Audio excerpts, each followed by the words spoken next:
Hi Chandru, I'm doing good. Let me bring you around.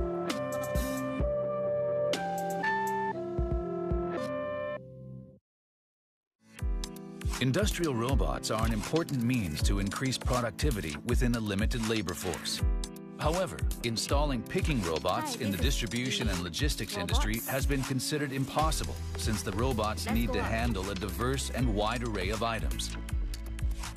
But one Japanese company is overturning the conventional norms about industrial robots. So our main product is called the Mujin controller. Some of the core technologies in the Mujin controller are, for example, motion planning. It's about simulating the type of motion that a robot can do and considering many millions of steps ahead into the future. Conventional robots required programming by which humans provide detailed instructions regarding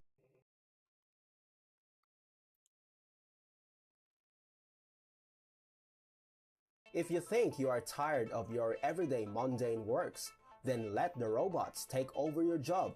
So having said that, in today's video, get ready to witness the most amazing smart factory automation, industrial manufacturing and high-tech production with intelligent robots taking over most of the tasks.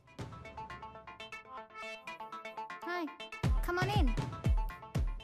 Hey, how's it going everyone? This is Arthur and welcome back again to our channel. And if you are new here, hit the subscribe button and click the notification bell so that you don't miss any of our great content.